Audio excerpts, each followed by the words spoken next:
കായംകുളം നിയമസഭാ മണ്ഡലത്തിലെ UDF സ്ഥാനാർത്ഥി M. ലിജുവിന്റെ സ്വീകരണ പര്യടനം കോൺഗ്രസ് കായംകുളം നോർത്ത് മണ്ഡലം പരിധിയിൽ നടന്നു.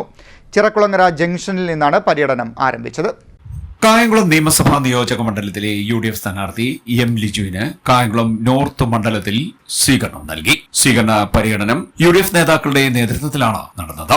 നോർത്ത് മണ്ഡലത്തിലെ സ്വീകരണത്തിന്റെ ആദ്യഘട്ടം മുതൽ അവസാനം വരെയും മുൻമന്ത്രി തച്ചടി പ്രഭാകരന്റെ മകൻ ബിജു പ്രഭാകറും തുറന്ന വാഹനത്തിൽ ലിജുവിനൊപ്പം ഉണ്ടായിരുന്നു. Moolasseril junction, Valiyaparambil junction, Pulivelil junction, Panamood junction, Chelikulangara junction, Kadavissery junction, Chakkala, Vithoba, Koyikkalpadi junction, Chenkilathu junction, Ramakkad, Puthenkandam എന്നിവിടങ്ങളിലായിരുന്നു സ്വീകരണ കേന്ദ്രങ്ങൾ. പ്രിയപ്പെട്ടവരെ, നമുക്ക് ഈ നാടിനെ മാറ്റണം. എനിക്ക് ഇങ്ങോട്ട് കടന്നു വരുന്ന വഴിയിൽ ഒരു ഉമ്മ എന്നോട് പറഞ്ഞു, MA വരെ പഠിച്ച MSc കഴിഞ്ഞ മക്കൾ ഇവിടെ നിൽക്കുകയാണ്, അവർക്കൊന്നും തൊഴിലില്ല, എന്ത് ചെയ്യണമെന്നറിയാം, ഇതിനൊക്കെ വേണ്ടേ എന്ന് പറഞ്ഞു. ചില സ്ഥലങ്ങളിൽ വന്നിട്ട് 20-22 വർഷക്കാലമായി പൊളിഞ്ഞു കിടക്കുന്ന റോഡുകളെ കുറിച്ച് പറഞ്ഞു.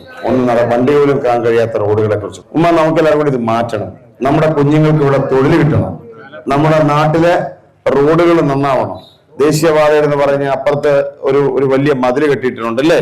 ഒരു വെള്ളം വന്നു കഴിഞ്ഞാൽ ആ പ്രദേശം മുഴുവൻ വെള്ളം നിറയും. അതിനെക്കുറിച്ച് ചോദിക്കുമ്പോൾ അതിനെക്കുറിച്ച് എനിക്ക് ഏറ്റവും കൂടുതൽ എതിർപ്പ് തോന്നിയുള്ള കാര്യം അതാണ്. ഒരു പ്രദേശത്ത് ജീവിക്കുന്ന മനുഷ്യര് അവരുടെ വെള്ളക്കെട്ടിനുള്ളിൽ ജീവിച്ച് അതിന്റെ ദുരിതം അനുഭവിക്കുമ്പോൾ അതിന്റെ കാശ് മേടിച്ചില്ലേ എന്ന് വെല്ലുവിളിക്കുന്ന ഒരു സ്വഭാവം, അത് ശരിയല്ല. നമുക്ക് നമ്മുടെ നാടിനെ മാറ്റണം. നമുക്ക് എല്ലാവർക്കും ചേർന്ന് ഈ നാടിനെ നന്നാക്കാനുള്ള ശ്രമം നടത്തണം. ഞാൻ നിങ്ങളൊരാളായി കൂടെ കാണുമെന്ന് മാത്രം എനിക്ക് പറയാനുള്ളൂ. നിങ്ങളുടെ കായംകുളത്തിന്റെ സാധ്യത എന്താ? കായംകുളം നഗരത്തിന്റെ പ്രത്യേകതകൾ എന്താണ്? ചെറ്റുകുളങ്ങരയുടെ പ്രത്യേകത എന്താ? കണ്ടല്ലൂരിന് എന്താണ് ആവശ്യം?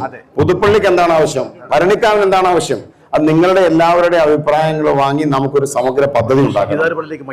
തീർച്ചയായും ശ്രീധരപള്ളിയിലേക്ക് മയ്യത്ത് ഉണ്ടെങ്കിൽ 4-5 കിലോമീറ്റർ ചുറ്റിയാ വരുന്നത്. അങ്ങനെ നിരവധി പ്രശ്നങ്ങൾ.